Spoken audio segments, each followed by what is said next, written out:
Good evening, everyone.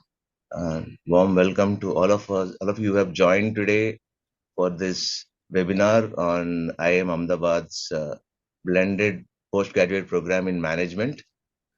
As you may be aware, this is the third batch of this program, started 2 years ago, and we have just opened applications for the third batch on the 15th of December.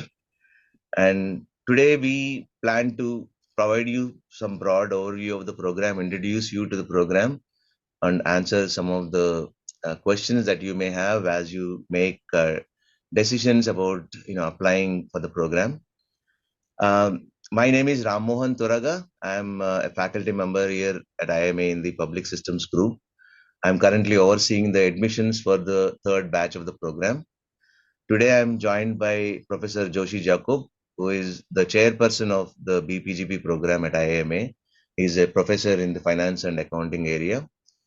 And we have two other members of the program team, Priyansha, who is in charge helping us with the admission process, and Venus Rise. So we are joined by the two program team members.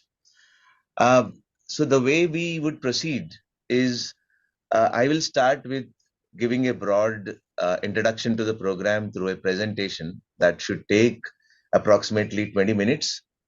Then we will open up for question and answer sessions.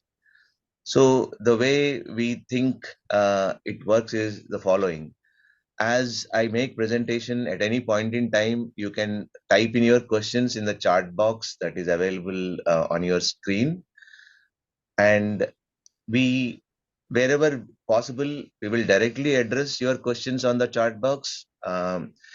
The other way we would like to answer your questions is, looking at some broad themes of questions that emerge out of the questions that you raise, and we would respond to those. And in the end, for the last 10 minutes or so, if anyone wants to ask any question that was not answered through the first two steps, we would allow you to speak by unmuting yourself and ask the question.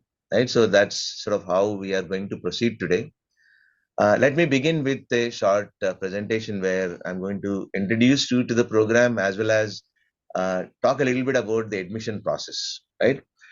Uh, so the let me introduce. IIM Ahmedabad. Many of you might be aware of the institute.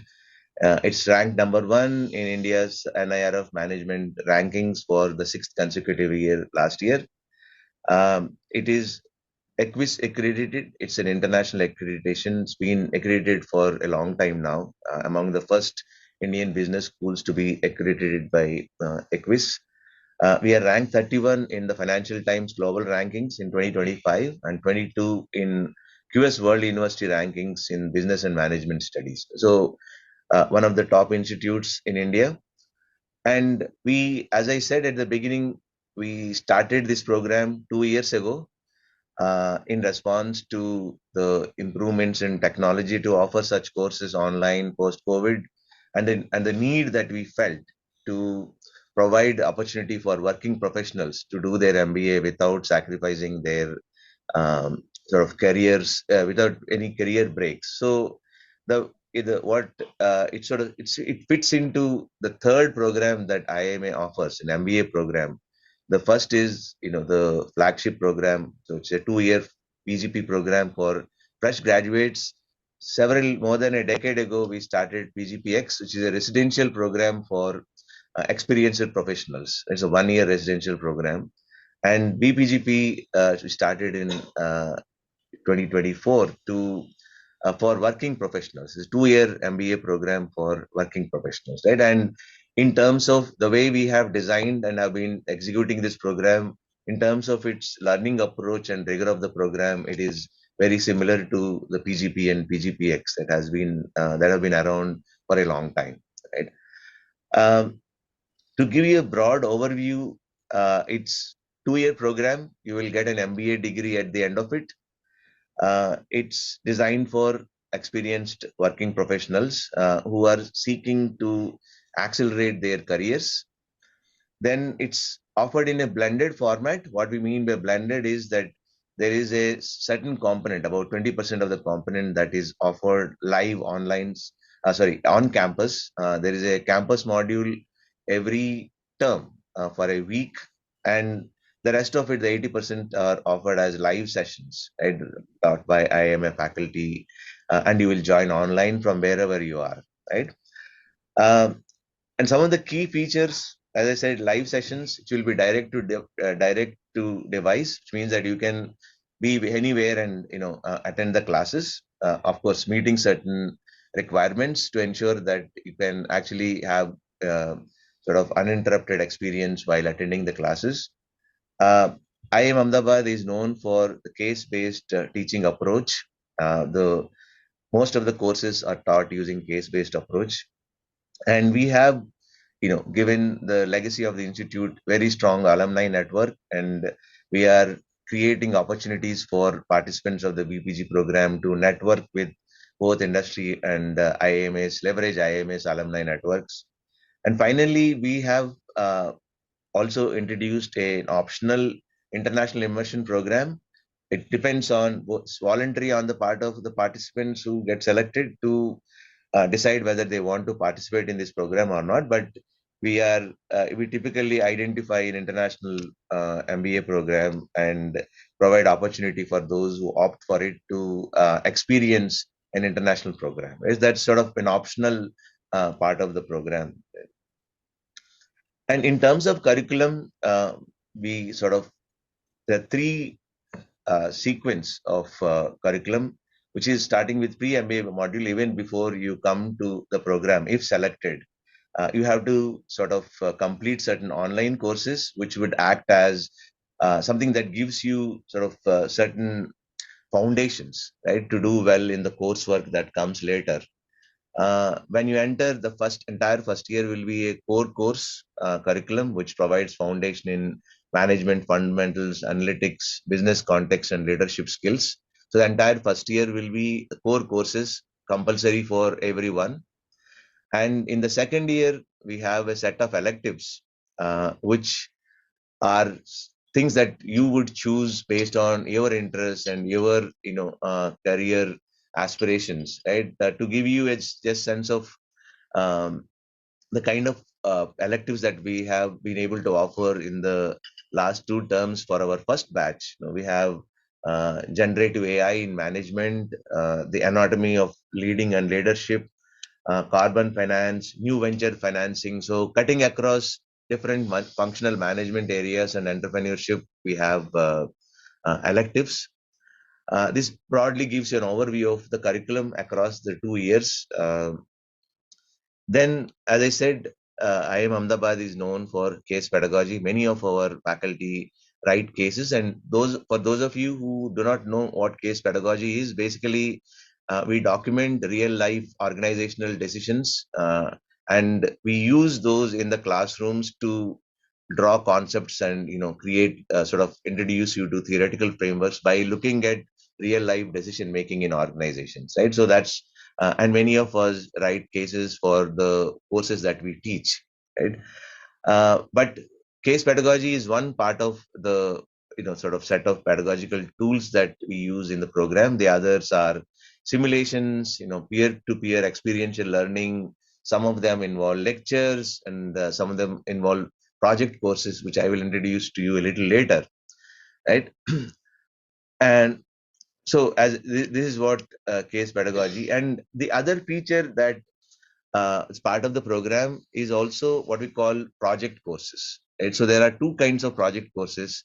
One is what we call live projects, where you have to do it at the end of the first year. You have to you can choose a program either in your own job or some problem that some other organization is facing. Construct a project around it, and have a mentor at your organization or a faculty member at the institute, and sort of try to figure out how to sort of go about finding potential solutions to those problems, right? So that's what the live project is for. You actually get credits for completing it. Other than that, you can also do much more structured, very customized project courses, which are typically for one credit within the program. I will talk about credit a little later. Which again, but that needs to be under the supervision of a faculty member, right? So this could be in lieu of some of the elective courses that you might take, but something that is very structured and very customized, right? That's broadly about live projects, which are sort of an inherent part of the program design. And over the last 2 years, we have also introduced many activities that help with your careers. One of them is what we call BPGP Connect Plus, where we so there are multiple aspects to this Connect Plus program that we have developed over the last couple of years. One is that we have created committees of students, to undertake different activities, right? So which not only helps as an interface between the institute and the cohort, but also it would help you the foster leadership, right? Leadership development. Second, we have been doing across cities where most people in the cohorts come from, like Bangalore, Mumbai, Delhi, what we call meetups, where we bring industry experts and local alumni from PGP and other programs to come in and talk and share their experiences, which acts both as sharing the experiences, providing mentorship, but also as a way to network, right, with the local alumni and industry. And the third is that there are occasional industry talks, which are typically organized by the student committees themselves on topics that are sort of really contemporary and something that are critical for career progress and career acceleration. Right? These are the different ways we have been trying to go outside the classroom, right, to create experience for the BPGP cohorts. And one thing that we should make very clear that in terms of career support, because it's a program for working professionals, by design, we have never envisioned any formal career support. So there is no career support in this in terms of actually placements, right? Unlike the other long duration programs on campus, we don't have sort of career placements uh, for BPGP cohorts, but there are other ways in which we sort of help you, uh, get a better sense of how to sort of accelerate your careers. One of them is through creating awareness about the batch, right? So if you go to BPGP website, you will see the profiles of all the members of the cohort, right, with their current jobs and their interests. And also, we provide that awareness about the program and the program participants by putting up these profiles on the websites, right? And we do encourage cohorts and participants to either collectively or individually pursue sort of different career options, right, while they are in the program. But formally, there is no placement support provided to the participants in this program, right? To just give you a broad sense of the last two batches, we have 138 students in the last two batches, like identical numbers. The average age is about 32, and a quarter of those batches across the two cohorts is women. And the average work experience is about 8 to 9 years, right? And the participants are represented by like wide range of industries, as you can see here, and a wide range of organizations, like really large reputed organizations. So people from all sectors, all kinds of organizations have joined the program in the last 2 years, right? That's sort of briefly about the program. And let me talk a little bit about the calendar, and then I will just say something about the admission process.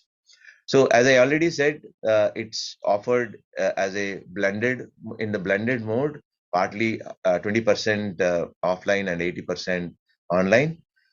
It's organized in 6 terms across the 2 years, 3 terms in each year, and the third batch will commence on 1st September 2026.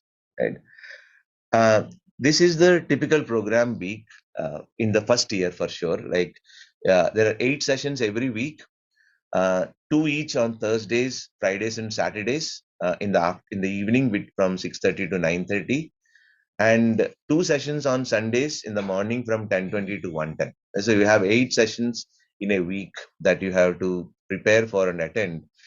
And in second year, this will be there, this will be preserved, but we are also experimenting to provide more elective offerings. We are experimenting with opening up other days, but for sure you will have these 8 sessions in both first year and second year, right?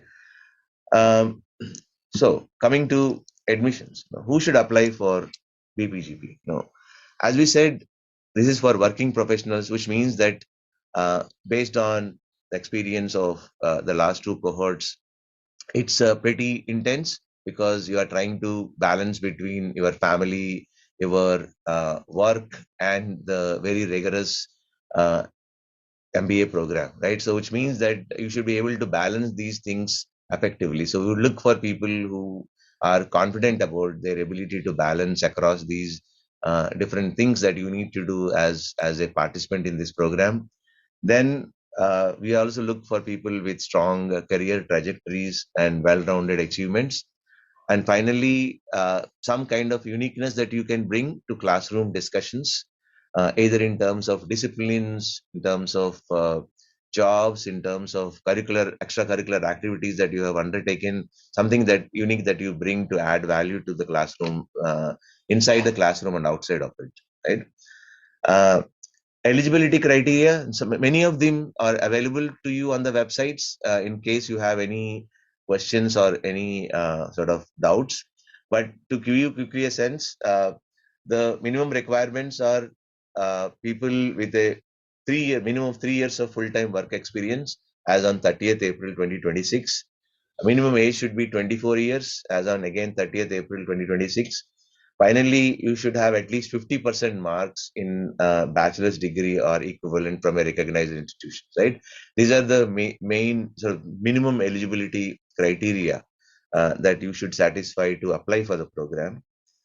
The admission process, it involves similar to some of the other program, three different aspects to it. One is your professional experience and achievements. Second, admission tests. There are three kinds of admission tests. One is the test that we organize ourselves called IAT, IIMA admission test, or you can also apply through GMAT, GRE, and CAT, right? So at the first stage, we look at your academic professional experience and achievements and a test score to identify who will qualify for the interviews. Once you are invited for the interview, there are personal interviews that will come into picture in the final selection, right? In addition to your test scores. Um, IIT, if you have any questions, you can go to our website and look up the sample papers that we have provided. But it is typically like any other aptitude test like CAT and others in terms of what is tested. Just that for the convenience sake, we have are organizing it a test ourselves. And timelines, again, you could look up online, but the important sort of timeline that I will at this stage important is the application's closing date, which is 10th April 2026. As I said, we have opened the applications on 15th December. You can apply any time, but the last date for applications is 10th April 2026, and by 26th June, you will know whether you are selected to the program or not. Right. Finally, before I open it up for questions, you will occasionally see VC Now contacting you, providing information on the program. VC Now is a sort of an organization we recruited to help us with promotion of the program, beyond what we do. And they also provide the technology support during the delivery of the program, right? So that's sort of you will occasionally come across VC Now. So that's something, an agency that is working for us in the promotion and technology support, right? So now we will open it up for question and answers. Let me begin with some of the questions that you have already raised in the chat box. Um, some questions that I see. Let me take a shot at these. Is this a degree granting program opening doors for PhD? Yes, as I have emphasized many times in the presentation, it leads to an MBA degree. So it is indeed a degree granting program. And although we don't really have any of our cohorts graduated, so but I'm pretty sure something that will make you eligible for PhD like any other MBA program, right? What is the difference between BGP regular and business analytics and AI? I may not be well suited to address this. Joshi, do you want to talk about it? Yeah, yeah. Um, so, uh, the key difference is this program is quite close to any MBA that you would, uh, come across for design for working professionals. So therefore, the first year has the core of management along with certain exposure to, the business environment, techniques and tools and things of that kind, which would help you generally deal with decisions involving business fairly at a higher management level. And in the second year, you will have electives that are catering to multiple dimensions. One dimension could be, as the list probably demonstrated, one dimension of the electives is purely organized in terms of functional areas, like there are electives in marketing, finance, HR, operations, and things of that kind. Another set of electives are actually spread across industries, like there are electives which are focused on healthcare, there are electives on education, uh, public policy, and things of that kind. Then there are electives which are helping one build a career in a certain choice. For example, it could be courses on AI analytics and things of that kind. So it has a very strong uh, business decision flavor, and it doesn't assume that you are necessarily always engrossed with analysis of the data.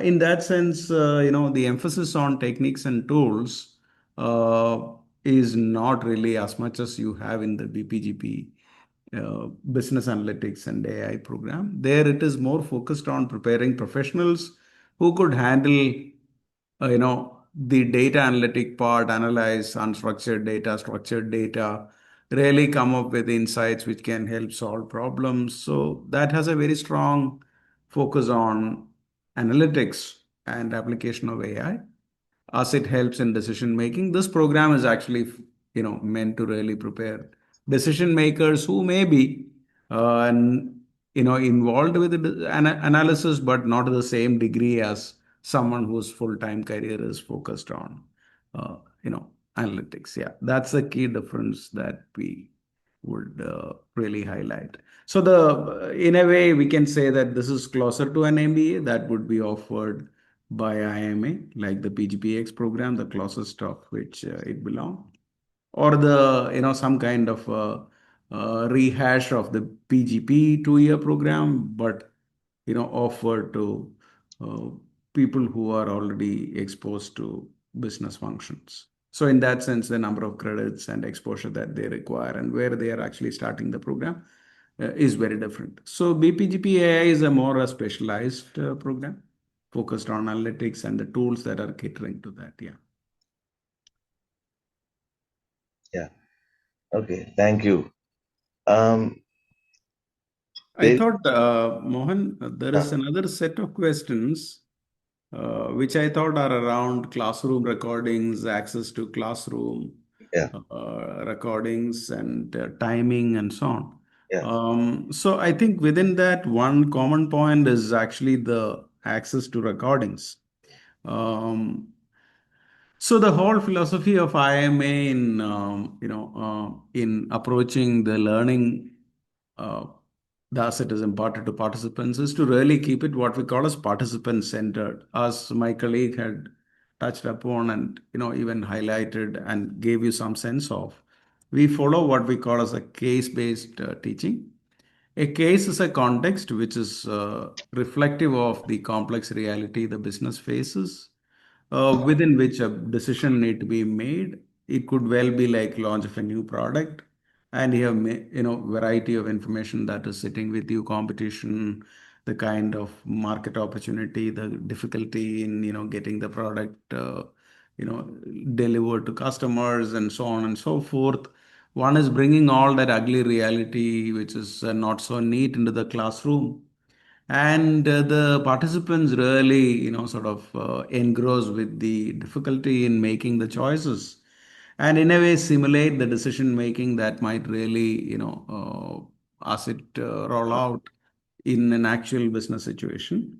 Therefore, the faculty takes, of course, a very learned role, but not necessarily like a telling approach. It's a discovery approach.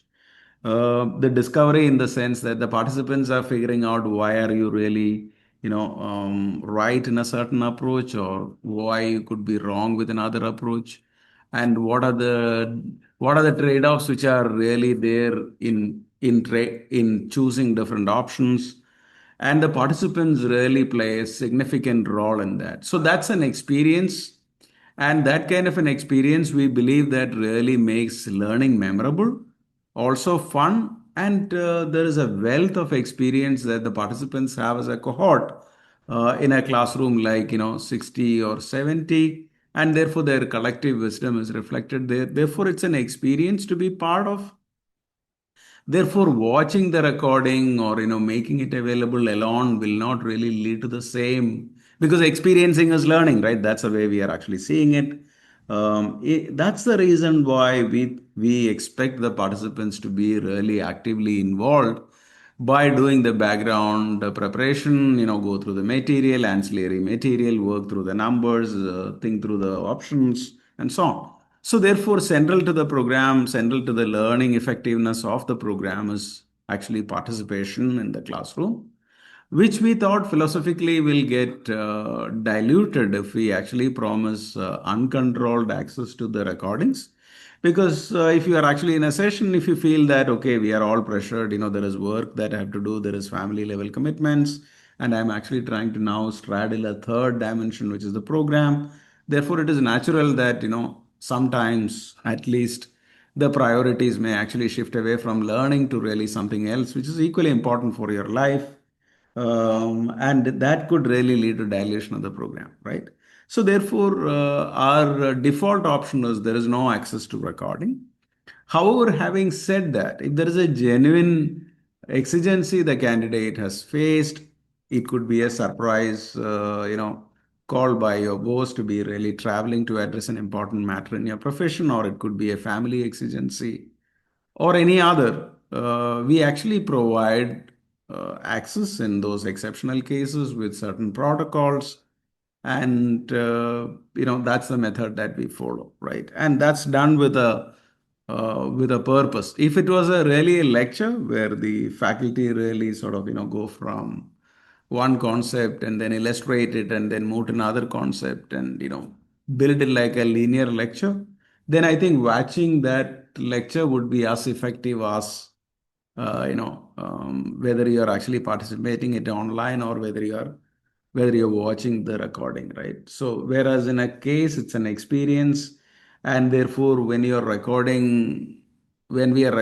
all the arguments, the kind of tangential directions in which those arguments are eventually leading to, all of that may look very distractive for just someone who's watching it. If you are experiencing it, it's a different dimension altogether, that it imparts a significant lasting lesson in your mind. So that's the difference, and which is why we are actually not encouraging sharing of the recordings as some of you would desire. So, some of the other questions that have come up is regarding the distinction between BPGP and PGPX, something that seems to be an important question that has come up. And Okay. also, someone has a question on placement, and why we are not providing placement assistance to BPGP students. I think it's. Do you want to talk about it, or do you want me to say something? You can start. I'll join in. Yeah. Yeah. So on placements, something that question that we always get, and as I made it very clear, we don't offer placement support, primarily because you are all already working professionals. And I we it's a as a policy at the institute, we cannot offer placements to those who are already working, right? So whether it is PGP or PGPX, where the placement support is provided because they are not working, right? They left either in PGPX case, they leave their jobs and come and join the fully residential program. And this is meant for people who are actually already working, right? And we personally, we sort of as an institute think that it doesn't provide good signal to the organizations which are providing you the support and time to actually go through this program. If we are offering any placement support, that's sort of the one of the key reasons why we don't offer placement. On the issue of BPGP versus PGPX, PGPX is a 1 year program. It's a residential program. Its similarity is that with BPGPS, that it is for experienced professionals.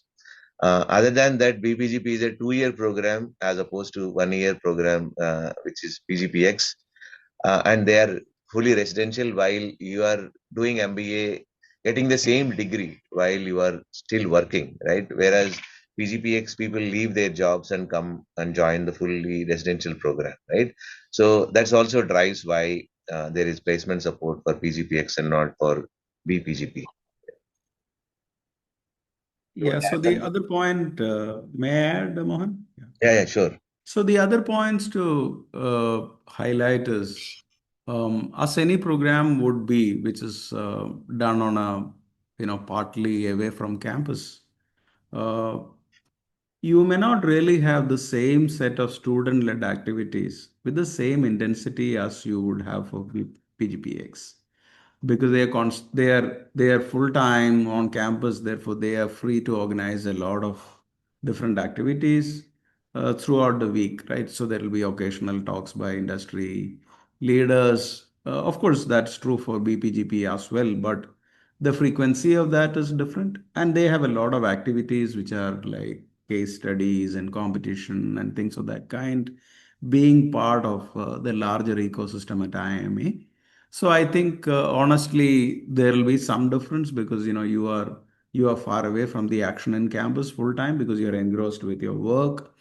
Therefore, the that experience you should expect it to be lighter, given the fact that you are actually working, and students may not really have the same level of energy and commitment to organizing this as a group.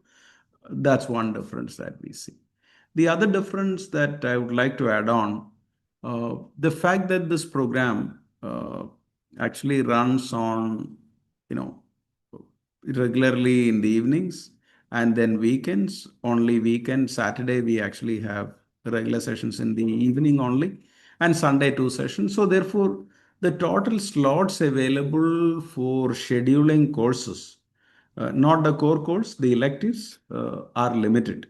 Unlike PGP or PGPX, where students are on campus, where we could really do the sessions from 8:45 until evening, and then full 6 days, or at times even 7 days. So therefore, some of the choices that you may have for the PGP or PGPX may not necessarily happen in the second year courses, or rather, you know the fact that there is some balancing of the workload compared to the full-time program, that's another difference that you would see. However, I just want to add here on as a record, PGPX requires a total credit requirement of 28, uh, and BPGP has 36, which itself we find that our experience of running this program for 2 years, 36 credits is fully packed and very demanding for students. Therefore, offering or the availability to really offer as many electives as PGPX or PGP would get is a little challenging, given the structural constraint that we are facing. That's the second difference that we observe. There is no difference in terms of your access to the alumni or engagement with the community as you would desire. Yeah. Okay. So the other question, I don't know how. frequent this is asked, but someone asked, major part of the program is online. How effective this program is, where collaboration is important aspect. Right? Uh, so Joshi, you want to answer that Yeah, question? Yeah. yeah. So as my colleague had been alluding to in the opening presentation, IMA actually had been pretty reluctant and very cautious for good reasons to really launch a program like this because we thought IMA puts at its center court case-based pedagogy, and that would require phenomenal amount of interaction between participants, which is not really predictable, right? It is very spontaneous. So the spontaneity is really part of the case discussion. Someone brings a certain argument grounded in a certain logic, you would find that it is absurd, right? You want to really have some another participant would really want to sort of quickly counter it. So the interactions has to be very organic, and it is just not language, it is also body language, it is gesture, it is just eye movement, all that can really communicate that in a real classroom. So for that reason, we thought the environment would not really allow us to have the same learning experience for the participants as much as we have for the other programs, which is why we didn't really launch it for a while. However, having said that, what we have learned over the pandemic and the years is that to some extent technology has now really matured enough to really allow us to uh, retain a significant extent of the interactivity, being for example, being able to really create discussion groups or what we call as separate rooms for meeting, and all that is possible in the virtual mode. And also, there is significant experience the course facilitators like us have gained by really teaching these PGP and PGPX online for 2 years. So that's the confidence with which we have really launched the program. However, now let's look at the differences. The first difference that we observe is that all said and done, the interaction is that really as spontaneous as it could be in a class where you're physically meeting. In online sessions, it's a little less organic. It has to be really manicured or mentored by the faculty. So therefore, at times there is some sequential kind of interaction that happens where faculty allows people to really respond. So it is not really as natural it could be. However, our experience had been the following. One, while students have difficulty in really getting all their energy and excitement and insights to be brought to classroom at that moment, the fact that we actually have learned a way to curate it and manage it in the classroom, the experience of learning is not necessarily very different, at least from the from the kind of feedback that the students are giving us. That's number one. Number two, courses that actually require much more intense interaction, and where person to person, face to face, and really being able to see how the others are responding. Those courses we provide a greater opportunity for having that done when they are on campus. So these two have probably helped us, build a lot more connect. The third thing that we have done is, you know, the slide on Connect Plus has indicated, we have actually set up the challenge in any case learning environment is unless the participants really have a very strong chemistry and camaraderie and commitment to each other's learning, it may be a little hard for to really make sure that the cacophony that happens in the discussion evolves into something which is really enduring and impactful. To do that, what we have been trying to do is to organize a lot of early personal interaction within the classroom. For example, the meetups that we do is necessarily an attempt to make sure that the participants know each other very well. For the first batch, we had been deliberately trying to bring that chemistry by organizing these physical meetups in between the campus modules in different cities.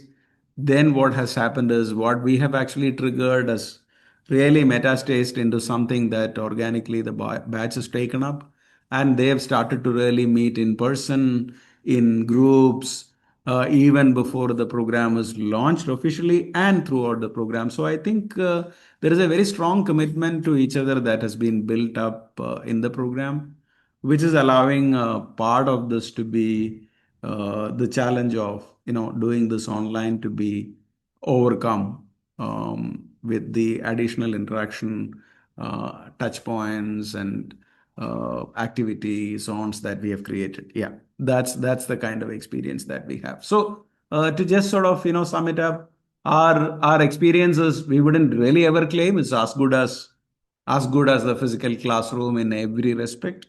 But if we were to really go back and reflect on our own experience and the experience of the participants, the learning impact and the effectiveness is not significantly compromised in this format.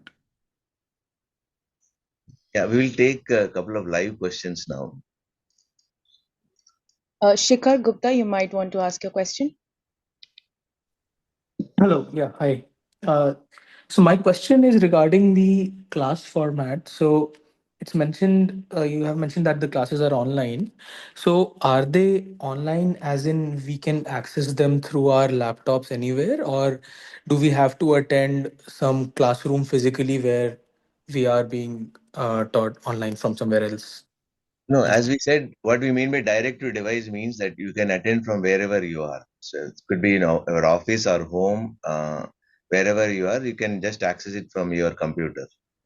It's just that you have to make sure that there is sufficient bandwidth for you to be able to access, and that's something a responsibility on the side of the participant. And we can provide you guidelines on what those minimum requirements are to have a smooth class experience, but you could attend from anywhere. okay. Great. That helps a lot. Thank you. Devabrata. Yes, sir. I'm about 45 years of age, and I have around 17, 18 years of entrepreneurial experience. So, as we all know, that we learn from our experiences by trial and error method. Many things that we normally miss through classes sometimes. So, what will be the value addition from BPGP for people who have experiences like 20, 17, 15 years of, of experience? So, what is your view on that, sir? Rishi, you want to? Yeah. So the profile that you have mentioned, nearly 17 years of experience, and you're 40 plus, you would find similar profiles in both our batches. And my interaction with them gives an impression that there had been plentiful opportunities for them to reflect on things that they had been doing, how differently they could be approached, and also providing a broader canvas around the issues. So, in terms of our understanding of their experience, it had been quite positive and encouraging on one hand. Uh, so if I mean, of course, maybe it's a good idea that you may want to really get in touch with a few of them and probably understand what their experience had been, which is a good idea so that you would really get a better sense. But having said that, um, our own experience, being in IMA for long, teaching PGPX, which is uh, which is close to some of the profiles are close to this, but I would say our experience of teaching programs like executive education, which are more general in nature. For example, we run a program like AGMP, we run a program called SMP. These are more general management in nature. A lot of participants in those programs are fairly, senior in terms of their experience, and also having really dabbled with a number of things in their life. So it's just not that they are old, they are also sort of, having checkered experience. I think participants really go back, being able to process the, multitude of information that hits them, and with the understanding them with the lens of certain frameworks. For example, if you are thinking about, issues related to economy, there is so much of information that comes, interest rates changing, then, the yield curve is shifting. There is a central bank, reference rate which has been moved. Money supply has been impacted, some of this, or many such information which are probably available in other domains as well, hard to process because, we see this independent pieces as isolated, and if the connected only to some degree. But we know that to understand the world one need to think in terms of some equilibrium models. There are certain principles, so the exposure that you would get, in my view, are actually, one is exposure to a large number of frameworks which allow you to really understand the world, how it functions, which appears very complex and unconnected, but behind it there is kind of structure. Of course, not admitting that it is really simple. It's not simple. They are very complex by nature, but at least it gives you some handle to do that. Second is there are some approaches. Once you understand the world, how do I really take it forward, make the choices that I want to really make in my business. I think there are a lot of decision tools and frameworks that you get exposed to. And then the third dimension that I would add is, you really get the access to the network of alumni, you get opportunities to interact with industry leaders, be part of the IIMA network. That seemed to really help. Having said that, someone had raised this question. Of course, no, there is no formal placement here. What is the kind of career mentoring, that career acceleration record that you have of the existing BPGP participants? I must say that we have not on record the experience of the first cohort that we have admitted, the 138 students. We don't really have that experience because they are yet to graduate. But very strongly, uh, many of them have testified that the fact that they are in this program actually helped them see the world with a lot more clarity. And also, the fact that they are affiliated with IIMA and undergoing this program offers them a lot more opportunities to really improve their career, including opportunities for, getting into certain career placements which wouldn't have been available to them earlier. Yeah. Secondly, what does it offer for the entrepreneurs? We do not have a very specific focus on entrepreneurship, but we have a set of courses. We have connect with the IMA Ventures. IMA Venture offers some courses which are focused on entrepreneurship. That's the dimension as of now. Yeah, I would strongly recommend you to get in touch with some of the existing students. Yeah. Yeah. Rohan Tripathi. Hi, sir. I'm audible. Yeah. Sir, I want Sure. to ask a question whether BPGP or I am currently working with a company named Larsen and Toubro. So I've been working here since last 4 years now. Now my company is offering me a postgraduate certification program from IIM Ahmedabad itself. It's again a 2 year course. So the thing it is designed, it 16 classes will be happening from our LDA center and two will be happening from IIM Ahmedabad campus. I just want to get an idea what would be the difference between the BPGP program and the program which I'm telling about. Mohan, do you want me to respond to this? Yeah, I'll just, yeah, you can respond, but we uh, I recently was teaching in one of those programs that you are describing, but they ask us, Wow. like, how do we get a degree. Right? So the main difference is the degree granting. Like there, it is very specific to the organizational needs, right? How it's sort of structured around your organizational needs. Whereas something like BPGP is more like an MBA program, right? It will not only will get a degree, it is much more broad based than what is specific to the needs of your organization, right? In the whatever program that you are part of within Hmm. this organization. That difference that I can immediately see. Some of them were asking like, I'm doing all of these.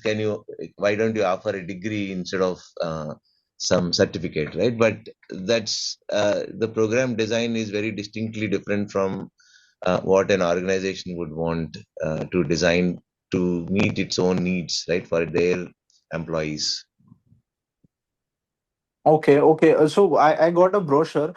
So there it is written, this is designed on the lines of PGPX, IIM Ahmedabad. So is it the same what I will be getting taught in BPGP, or you are right that this is very restricted to the company. You are right. The other name is MEP, Management Education Program. So I'm just trying to get a clarity on what it is and what will be So beneficial for me the in the the future. significant difference is the extent of depth where individual courses are or individual domains are covered, and within domains individual courses are covered, are you know far more narrower in MEP compared to BPGP. And the elective Okay. sets that are being offered, given the fact that there is a cohort which is from a single company, quite often the electives that are chosen are more related to the business in which you are, right? So Yeah. the nature of the electives that you would actually have in a program like this would be wider. Yeah. Those are the two differences. Right. And plus, it would be a degree. It's a proper degree That's right. BPGP. Yes, Yeah. Yeah. yes, yes. As someone else is also asking, Yeah. let us make it very clear that you will get an MBA degree, right? It's just that delivered online. It won't be called online MBA. It will be an MBA degree, right? So mode of delivery is different. That's all. Otherwise, you will get an MBA degree. Yeah. Santosh. Hello, sir. Thank you for presentation. Uh, as we have 1 week classes in each term, is it conducted in the evening times, or is it conducted full day long? Sorry, when you come to the campus. Yes, yeah. No, campus, it's a full day program. I mean, just like any other, regular on campus class. So only during the online classes, it will be in the evening. Typically, in a day, you should expect about 4 sessions. In a stretch, it could be even 5.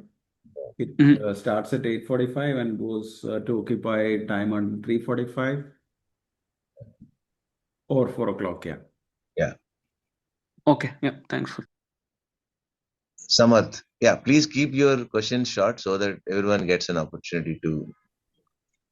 Hello, good evening, sir. So my question is that since there is no report of previous year students getting accelerated through this BPGP program, but do you have any instance of any students who got any kind of company switches or internal growth through this? Joshi, you have any? One is aware of some instances, at least as self-reported by the students.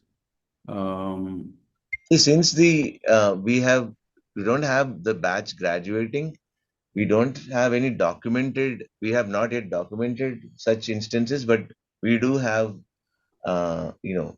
information. Again, a good idea would be to really touch base with some of Yeah. the current students uh, Okay. in terms of their experience. But I'm aware of specific situations since I have not really taken their permission or any of that. I don't want to necessarily say that. But to just caught, one student as had been on record is that, okay, the fact that you are at IIMA job offer that was not available to earlier has become available. So the company that was not keen to recruit has shown the readiness to recruit, yeah, post joining this program. And there are a couple of other instances that I'm aware of, yeah. you may get in touch with some of the students with the specific query. Yeah. Satish.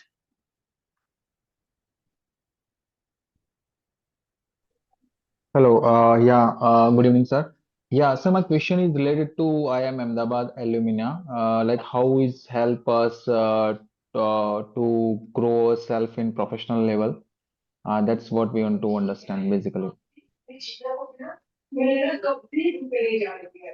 Yeah. Am I audible? Yeah. Yeah. Right. So you want to know how IIMA alumni uh, help BPGP students, right? Yeah. Yeah, as in my presentation, as I said, one of the things that we have been doing with the past two cohorts is through these meetups and other online opportunities, we one is that we create awareness about this program and the program participants within our alumni networks.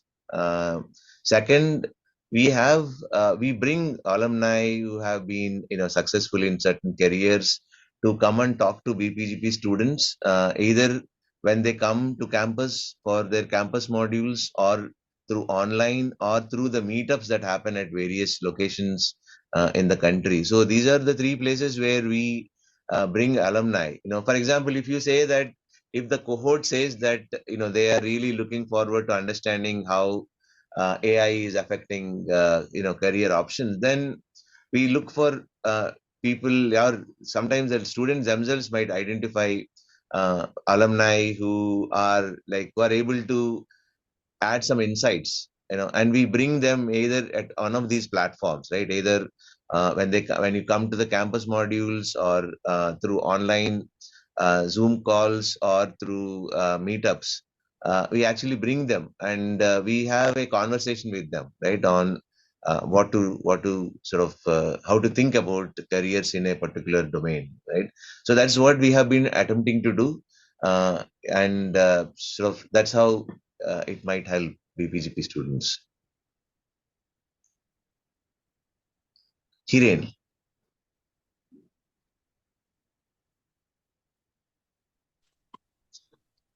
Hello, am I audible? Yeah. Hello, sir. Good evening. I just would like to know what is the weightage of the evaluation of each of the criterias. I mean, graduation mark versus entrance versus the experience overall, and how does it play the role? So it's very confusing in that way.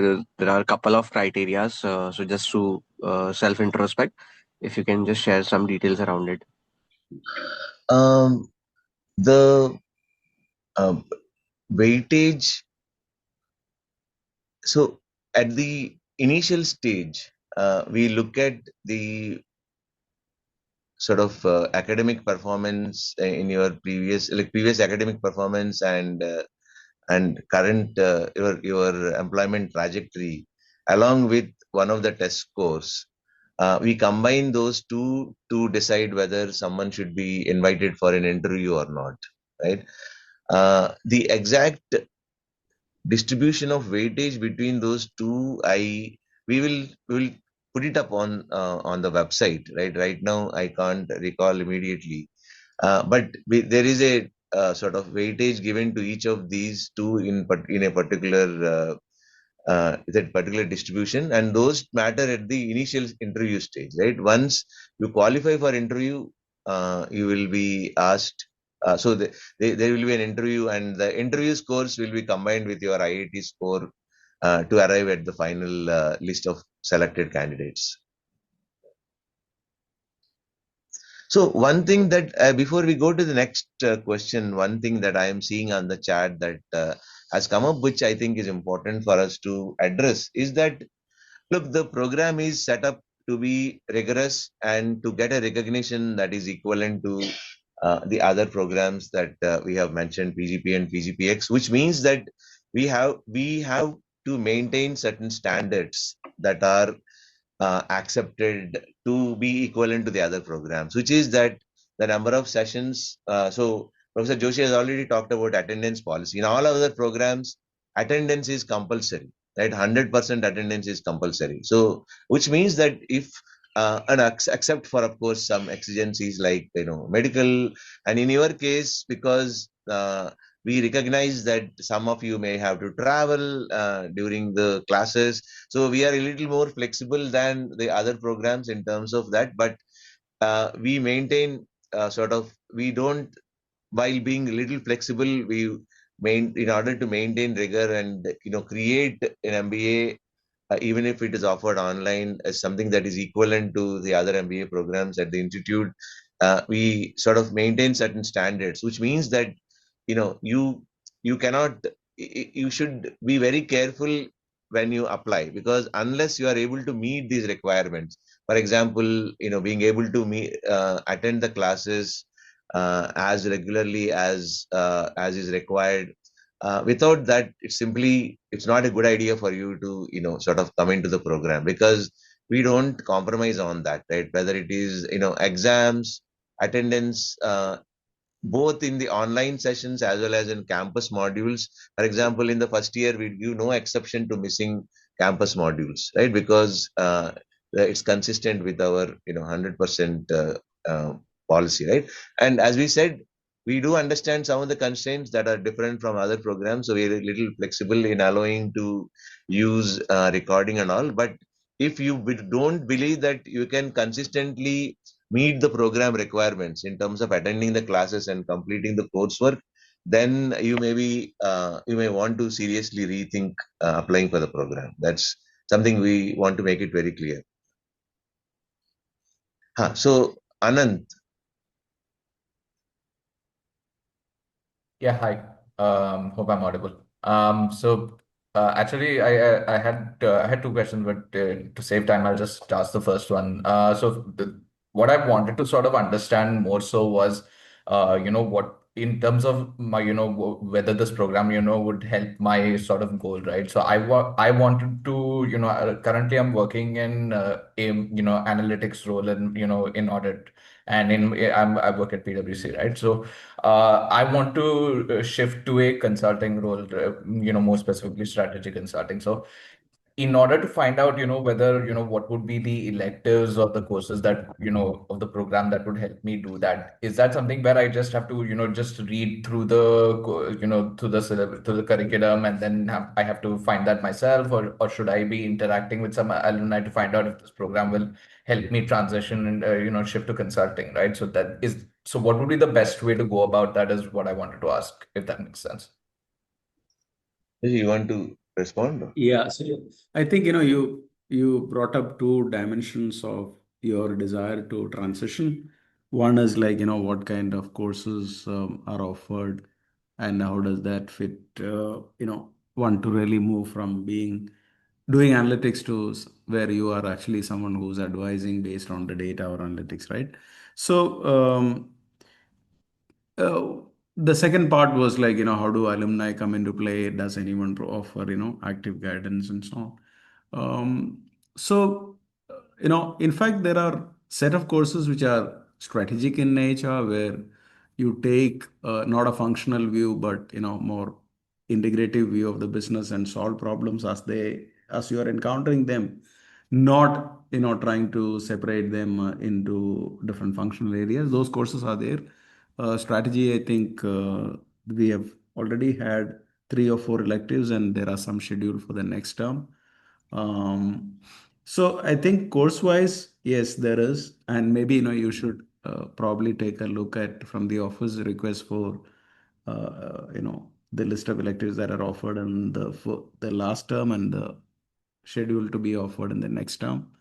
That'll give you a sense of what courses are there. I think alumni, I think organically students are able to reach out to people because we create enough touch points. They're able to connect to people and seek advice. That happens.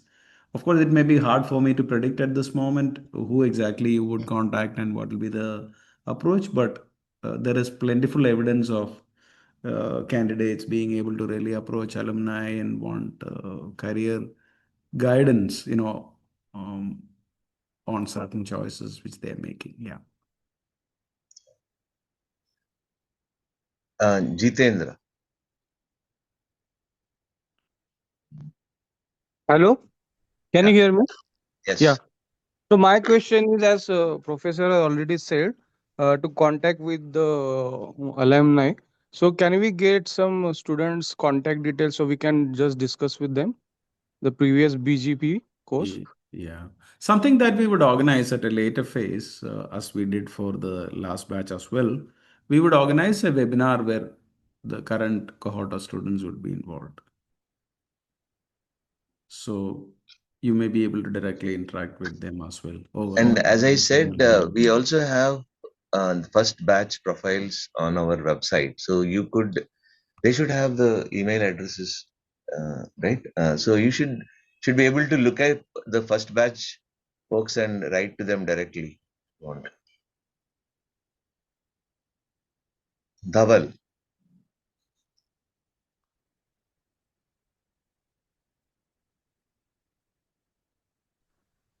Yeah, Dhaval Patel. Yeah. thank you for allowing this question. So I just wanted to ask a total number of session we would have for this program online and offline. Plus, what do you suggest? How many of additional hours we should, spend or invest for this program to successfully complete this program in a 2 year time? Yeah. So the total sessions are 720, of which 40 sessions are meant for the live project. So if you leave that aside, there are 680 sessions which are actually, which Each involves. session is 75 minutes, just to clarify, right? Yeah, each session is 75 minutes. The approximate time you would require to prepare for a session which has a case, not every session has a case, which would be our own estimate is that, you would have to spend upwards of 2.5 hours, 3 hours per session to do that. However, multiple ways students collaborate. Someone with knowledge in the field of the case would probably do a pre-class tutorial or discussion that actually helps lighten the preparatory process. But we would still expect all of you to really have spent 2.5, 3 hours per session. So therefore, if that's a kind of count that we're talking about, 680 into 3, you're talking about 2000 hours or something to be spent plus the projects. So I think the time commitment in this program is actually going to be significant. Therefore, students have found it really challenging to manage between classes and work. But the good thing is that they have found certain pathways by which it can be really made workable for them. Yeah. But we would not say that it is very easy to really go through this program. Yeah.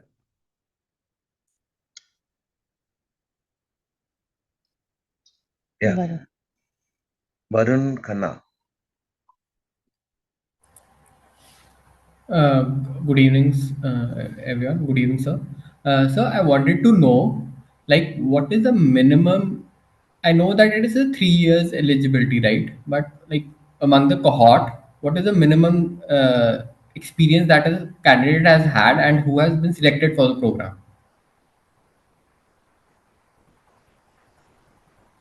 Yeah, I think Priyansha, Venus, we would have some candidates with 3-year experience, right? Yes, sir, we do. Yeah, yeah.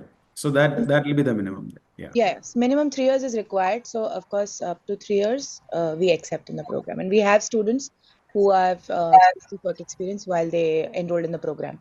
With just 3 years experience. Yeah, with just 3 years experience, yes. Right. Thank you very much. Rahul. Good evening, professors. I have two questions. I'll keep it short. One is around scholarships. Do we have Yeah, scholarships? so let me just very quickly respond. We have some merit-based scholarships. For the first year, at the end of first year, based on the first year performance, and also a similar recognition in the second year. I would not really say that leads to a substantial savings on the fee, but it's a recognition that the institute really gives to the meritorious students in line with the other programs that we have. We have something called institute scholarships in the other programs. A similar uh, recognition is being given to BPGP, but it's not at the point of admission. but it's actually after completion of the first year. Anmol.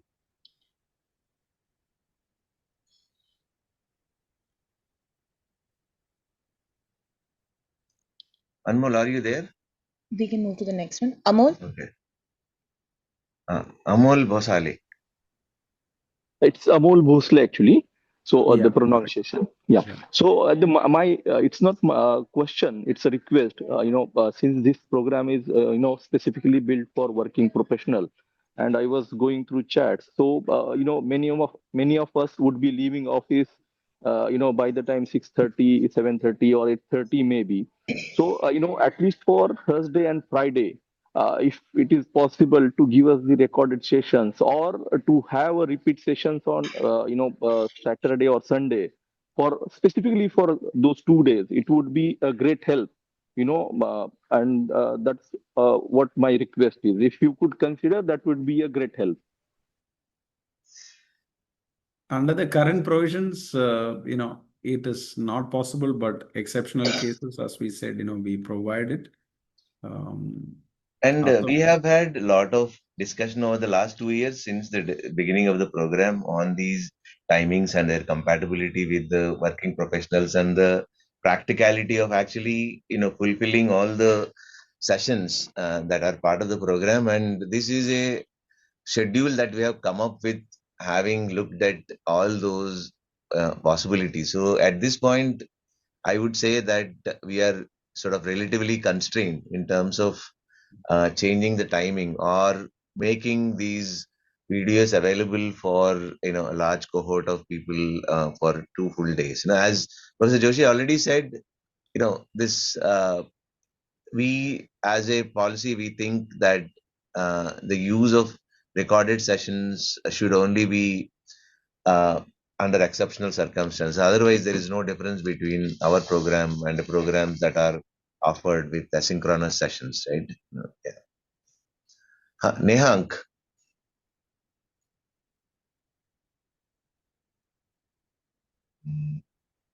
Can we move to Pratik? Hello, thank you. Yeah. Yeah. So my question is like, will we be part of lateral placement group of IIMA? No.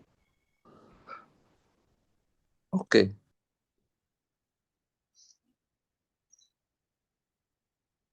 Pratik. Yeah. Good evening, professors. I have two questions actually. I'm 48 years of age and I have almost 24 years of experience in running treasury. So, my first question is, what would be the age group or the demography of the students of this batch? Because my academic requirement or would be a little different. My learning requirements would be a little different from the youngsters who would be the part of the batch. And secondly, how often the existing alumni uh, becomes the part of discussions and all that, because I'm purely looking at looking this course as my again go to the basics understanding to the academics, and probably sharing notes on real time or the existing situations in hand, or exchanging notes and all that. That's the another agenda for that. Okay. In terms of age and experience. Honestly, professor, I have been part of leadership development programs in various prestigious institutes in last 5 7 years, internationally as well as domestically also. Right. Unfortunately, IIMA was not part of that, but I had been to IIMC, IIMB, also overseas also. But uh, honestly, the problem is you end up with youngsters or a different kind of people whose requirements and the bandwidth is very different, like people like us. So one thing that I would reinforce here, this program is more like an MBA. So it does really go back to basics, and some of the foundational subjects are covered. So, for example, you have dealt with treasury, but some extent, for example, to take one point, there will be a discussion on yield curve shifts, then what kind of, so a lot of advanced stuff that you're doing in your domain will come only in second year. So you'll have first year, which is, going back to basics, that will be there, first point. Okay. Second point is, are there people of your profile? There is. In fact, there is actually someone else who's in the second batch who's currently running a treasury of another bank. So they are there. But if you are really conceptualizing, this is something which is only discussing contemporary issues to really sort of, help you do what you're doing. The answer is no. It is more basic in nature and more expansive. So, therefore, you may want to really seriously think, whether doing an MBA Uh, is that very useful to you, or do you want to really go into a very specialized program which is dealing with finance and treasury? That is a choice to um, be made. Yeah, I no, would. Professor. Yeah, Uh, sorry to cut you. No, yeah. Professor, I was more no, my domain is okay. I was more looking towards the demography of that, because you understand, for me, I'm actually wanted to again go to my roots, study and all that. I'm not looking for a specialization. It's a general management program. I want to Demography get has into people of academics. But yes. for a youngster, the age difference between a youngster and a people like me, and the kind of discussions which happens and all that. So I'm just trying to figure that out. That I it. think although we don't really have too many participants who are actually latter half of 40s, but there are candidates who are 50 plus in both batches. Yeah. Yeah. So the demography is not really exceptional and out of the ordinary, given your age and profile. Rakharesh.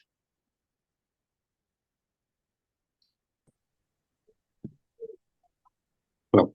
Yeah. Good evening, professors. So actually, I wanted to have some views on assessment. We have discussed about live classes. How do you conduct the assessment? What kind of assessment? And are they online or offline? So could you please provide some glimpse about the Yeah. assessment? Most of the assessments are actually done online.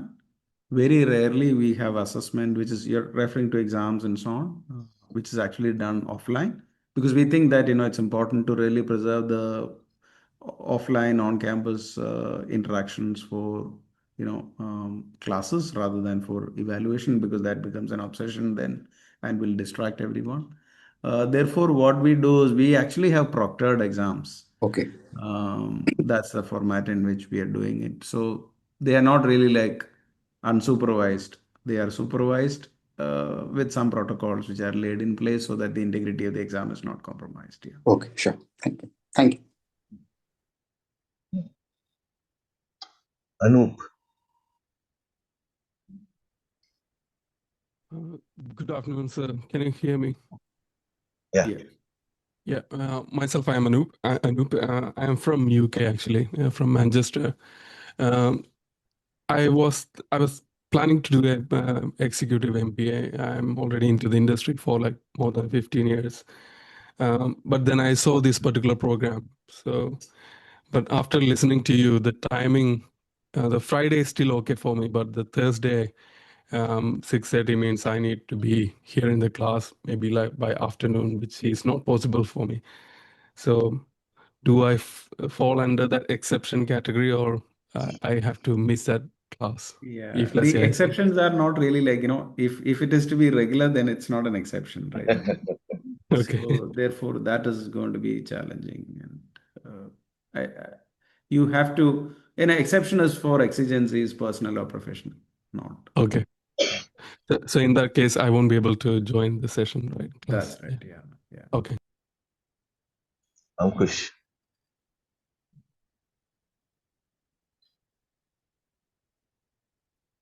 I think we can go to Vijay and come back to Yeah. Ankush.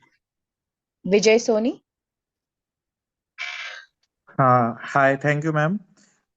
Sir, I'm working as assistant general manager in Canara Bank from last 17 years. And my doubt is that what kind of role do professional like me with 15 plus year of experience typically expect after this program? And are these roles primary within India, or are there global opportunities for senior professional like me? And is there, since I'm doing this program just for specialization in finance, as I'm a general banker, so is after doing this program, is there any opportunity or any expertise and leadership we can expect after this program? I think your questions are very, really, very challenging to respond straight on it. But we'll try and see how we see the perspective from our side on your questions. One, see like what kind of roles are being pursued after this. That I think is largely a choice that you're making right now. Having spent 17 years, it may be a little hard for someone to say that you would entirely, move into a different line of business. But what this does impart is that while you had been a banker focused on general banking functions, it exposes you to multiple arena of the businesses and also domains within businesses. So in that sense, it gives you more exposure to different fields, different functional areas, different industries. So that makes you much more eligible to really do something more general in nature within banking itself, to probably take up a leadership. But what that role could be, ideally, you should move up in the ladder. That's what this is helping you to do. That's my general response. The second part that you have asked, like, how how do you or would you really specialize in finance? We don't really nomenclature this degree as a specialized degree. It's general in nature, but there are courses which are actually more, which you could really choose to really focus more on your area of interest. In that sense, yes, yeah, you can. But we don't really write it in the degree that you are a specialist in finance. We don't do that yet.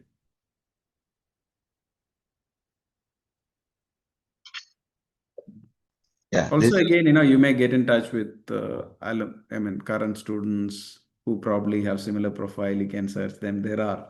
So maybe you want to really get a sense of their exposure to the program and the So experience. Nishant will have the last question. Yeah, thanks for allowing me. So my question would be in terms of the course structure. Like there would be campus immersions, and like how long would that be? Like a week or more, and then would the schedule for those immersion be informed beforehand? And since like it was mentioned earlier that those would be like for quite long hours, so we'll need to just apply for leaves or just prepare beforehand. So yeah, so just wanted to know. Mohan, you want to respond to this? Yeah, I mean, the entire schedule for the program will be free, it will be frozen at the beginning of the program. For example, the first year, you will know which dates the each campus module and during which dates each campus module will happen right at the time of your entry into the program, right? So similarly, in the second year as well, you will know the dates of the campus modules. If not at the very beginning of the year in the second year, but certainly sufficiently early enough for you to plan your leaves and accommodation, whatever else. So because we need to plan these ourselves, right? So yeah, you will get sufficient advance notice for your campus modules. Okay. Yeah, so Anmol Roy is back. So, Anmol, you have something specific that has not been answered yet? Yes, sir. Good evening, sir. Hello. Am I Yeah, audible, yes. sir? Yeah, Good evening. yes, Yeah. yes.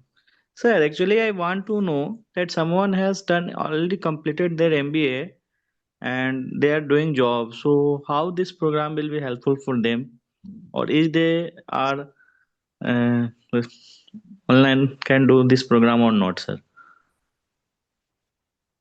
it's a tough one. Are there, I mean, I would rather go by evidence rather than prescription. Are there candidates pursuing this program after having done MBA elsewhere? The answer is yes. Now, you may actually want to understand what might be motivating them. I'm just sort of thinking in their mind. No, I think IMA distinguishes itself, focused on learning which is applied in nature, unlike schools which may really believe in conceptual and illustrative knowledge. So that may be one reason why, candidates are very strongly inclined towards taking up a program like this. That's one. Second is, the network and access to resources sets our students apart. Uh, Probably those are some of the motivations which I think is driving their choice to really redo an MBA from IIMA, having done so in the past. Of course, the decision of whether to join or not is entirely left to you based on your perception of the benefits from the program. Yeah. Okay, so we'll have to end it here. Thank you. And the webinar will be made available. If you have any queries that are left, which we unfortunately couldn't really take it up, I think Divya's question we can take up. I think we haven't had a question from a female participant as yet. So therefore, any queries that remain unanswered, we will actually, you can write to the program office and we'll respond to them. Divya? Hi, good evening. Yes, good I evening. hope you guys are doing well. Yes. So I wanted to seek some clarity regarding the BPGP program. Since this program does not include placement support and the overall fee structure is quite high.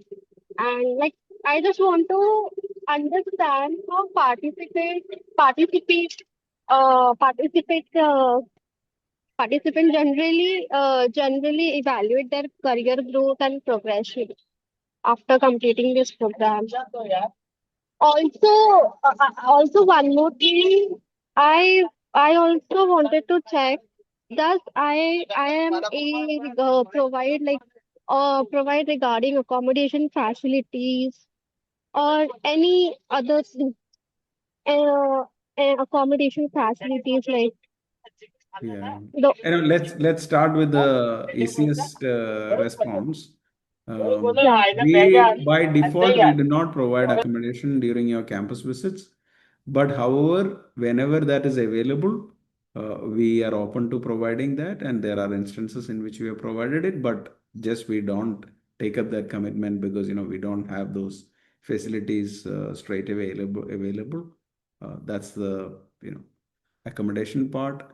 uh, you know, uh, the program is positioned as a career accelerator, as we have responded to earlier. Though the first batch is still 6 months away from completion, so we don't really have a full record of their career progress. But there are some students who have been reporting of their benefits from the program, learning wise, their career effectiveness wise, and also some opportunities which they have actually been able to really secure with the identity of the program. But honestly, for this program to really have a claim that it has really led to significant change in the career prospects of candidates, it will take a while because it's not really a one-time event at the end of graduation where everyone really sort of look for jobs, right? Most people are happy with the career that they are, but they want to really make progress based on the learning that they have had from the program, right? So I think in a few years from now, we would probably have a much better record, which we can speak for. But at this moment, we have more anecdotal evidence. So therefore, it may be useful for you to really go back and interact with some students to really get a more first-hand assessment of their experience. Okay, so thank you. This is first of several other webinars that we are planning until the applications close in April. So, as our team has already put up several times in the chat, if you still have questions, you can write to them at bpgp@iima.ac.in. And I also want to point out to you that we have an extensive set of frequently asked questions on our website, which provides you with a lot of information that you would need to make your decisions on applying to the program. I request all of you who are interested to go there and look up these FAQs, and feel free to write to us if you still have questions. We look forward to some of you applying, and probably see you in some of the future webinars. Thank you very much for your time. Thank you. Thank you.